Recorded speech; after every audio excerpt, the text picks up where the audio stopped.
Hey, what's going on? It's me, Elay, pronounced like LA, like the city. I'm not from there, but I'm breezy. And we are going to talk about 6th grade. 6th grade. I actually made a friend.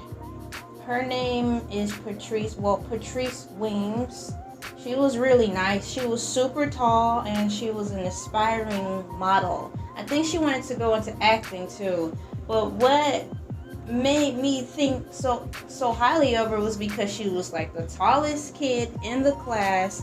She was brown. She was really a black girl. She was brown, tall and skinny like a Barbie, and she wanted to be a model, and so she carried herself, I guess, like a model, and she dressed really cool too. And it was funny because she already had a woman's body, like she had boobs and all that stuff. I thought that was like hilarious because I'm like, dog, I thought girls didn't get all that stuff till high school. So that's when I really started learning more about what an early bloomer was. I knew what late bloomers were, but gosh, I got to see what early bloomers were. I'm like, man, I didn't know we could get our lady part so soon. She was already a freaking woman, and she was tall like a teacher. It's really cool. And I'm not too sure how we hooked up to be friends, but I do know we actually were friends. We did hang out after school, like at the library a few times, and she did come over to my house maybe once or twice. I was embarrassed that she was there because my family sucked so bad, and she would really get to see maybe why I am the way I am. I didn't want her to see that, but I mean, that's how she needed to see the exposure. My family was lame. It just felt dead at our house, no energy, and so many rules, and couldn't be loud, and but she did come over. I was embarrassed, and I tried my best to make it as hype as possible when she was at my house, but it was so exhausting trying to do that.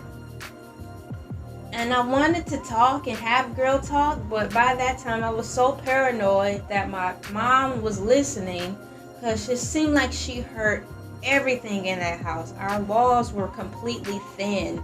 So it was like, even if I wanted to have girl talk with her, I felt I couldn't be open with her and talk to her about boys or things, because somehow, some way, I knew somehow my mom was going to listen or hear, and I was going to be in a lot of trouble, and I just didn't get that. So even then, I couldn't be myself at home with her or with people who would eventually come over for that reason.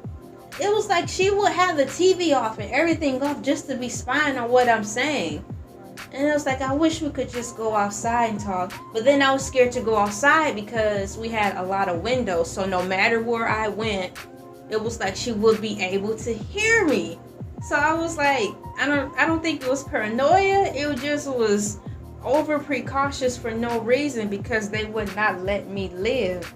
There was one spot in the yard where there were absolutely no windows, because that's where the garage was, and I would rather be there to talk.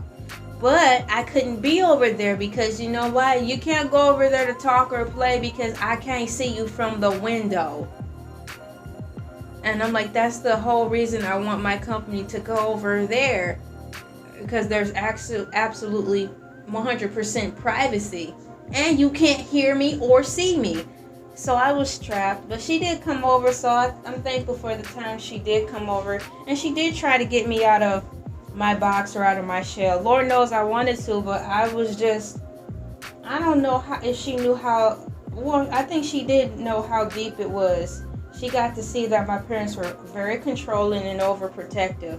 So that did cause stagnation into my growth when I was ready to become more mature. I couldn't. They even dictated how I dressed and wore my hair. Well, my mom said she didn't know how to do hair, so I didn't have anybody to teach me to do my hair. So my hair did start looking a little immature, and I was concerned about that. I did want other older looking hairstyles for being in 6th grade. but she didn't know how to do hair, so I was stuck wearing baby hairstyles. That's one thing, but my parents really dictated everything, so I just want to say thanks, Patrice Wings, for sticking it out with me in 6th grade, because, you know, I was a nice person. They knew of me. Everybody knew of me, knew who I was, but at the same time, had I not already got a reputation for being quiet and odd, you know, immature per se, far as being a baby or whatnot, but I really didn't have any control over that. I was overly sheltered, so by that time I was, you know, I was kind of behind the 8 ball when it came to evolving and changing and growing up a little. So I had that against me now, wanting to grow, but my parents not letting me, not even a little bit. So I fell behind the learning curve on that aspect now. But at the same time, I started becoming exhausted hanging around her too, because it was just a reflection of what I lacked. Not the woman body part, but just the freedom, you know. So I just started becoming more weary, and I just really wanted to be alone, because it just was like, you know, I found a good friend, but now it's just really hard to be around all that, because it's the exact opposite of what I have, and it grew into more of a depression, because her mom, I think she lived with just her mom and brothers and sisters, but her mother really supported her daughter in what she wanted to do and what she wanted to be, you know. And I would hear her talk about how her mom would help her just reach her dream of aspiring to be a model, and, you know, all the things that parents are supposed to do to support their kids, especially if it's something healthy. She got to go out to movies, you know, just normal stuff kids could do. I could not. And I had dreams and aspirations at that time too, a lot of them, but my parents really shot them down. Either because they didn't have the finances, or no, that's not going to pan out in the end financially. You need a real job, or they just didn't want to simply take out time from their schedule to bust me here and there. But mainly it came down to money, or they just didn't feel like it. So that hurt.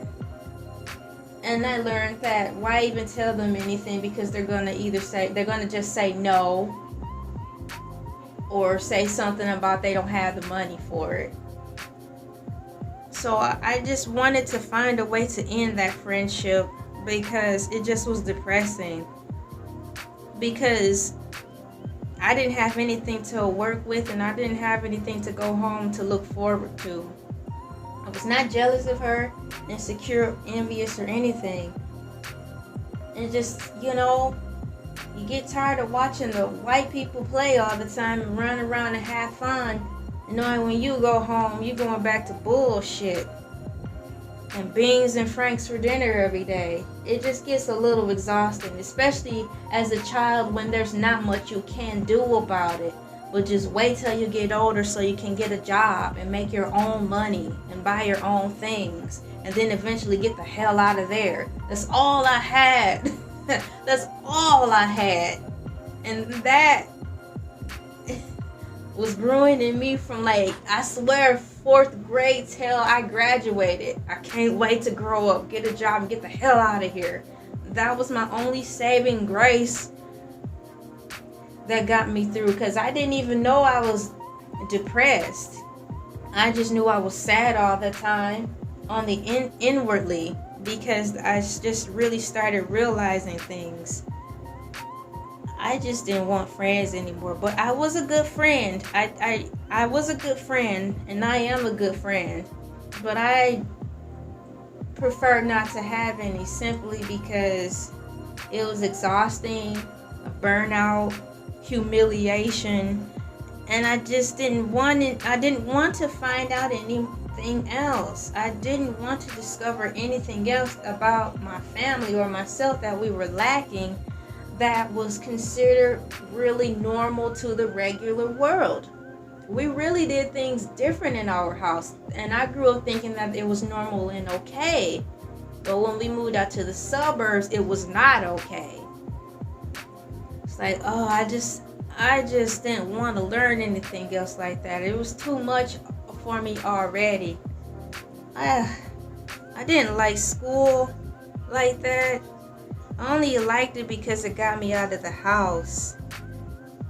6th grade, I think I made friends with another girl too.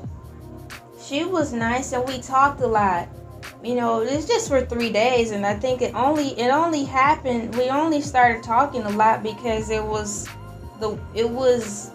because the class went on a field trip. I think maybe they went to some nature camp, and I didn't want to go. And I'm surprised my parents listened to me on that. I didn't want to go to a nature camp, and I think it was a 3-day thing, or maybe an all-week thing. So honestly, the only reason we hung out in gym class a lot was because there wasn't anyone else there. The people and the girls she would normally hang out with, they were going to the field trip. So it was just me and her, literally in the gym class. She was really nice, and I was glad I got to know her. But in the back of my head, it was like, you wouldn't even been talking to me, or you wouldn't even known that I was actually a nice person and could talk and was fun and easy to just pour out your feelings on had you went to the field trip with everybody else. So in the back of my head, I was like, I don't even want to be friends with you, even though you are nice and have fun, because when they come back, this is over. So when everybody came back, I disconnected from her, just like bam, just like that, because it was pointless to me. I already wrote her off. And she would wonder, you know, even in high school, she's like, we used to be so close. You know, we used to hang out. We used to be tight. And in my head, I'm like, only because all your friends were at the field trip is why you had no other option but to talk to me. It was just me and her in gym class. So when your friends came back, I cut you off because you wouldn't have even been talking to me in the first place had it not been any other way around. But I didn't tell her that. I just didn't want to. You know, I just didn't want to. So that was the closest thing to I had as a second friend. But Patrice Williams, I'll say by name, because she was actually nice and really wanted the best for me. But she saw that I had a cloud covering me because it was simply my parents not letting me have a voice of my own, or to do things, or be a girl, or be free. So I knew eventually we were going to grow apart anyways, because she was more mature anyways. She just was. So, and my parents wouldn't even let me go over there, simply because they were like, oh, she's a little bit too mature for you. I don't want you going over there. Oh, she's got brothers. I'm like, what does that mean? She's got brothers. I'm like, what do you mean by that? You know, the tone that they would say. I'm like, what do you mean she's got brothers? I just don't want you going over there because she got older brothers. I'm like, my parents are so stupid. I wish they would clarify. And when I would try to get answers or try to find the right words, don't you talk back to me. I said no. I'm like, okay, I just don't know what you mean by you can't go over there. She got brothers, older brothers. I'm like, okay, so I got older sisters. I wasn't getting it, you know. So I couldn't go over there. So I just chose to just bow out gracefully and wean myself away from her too, simply because of that.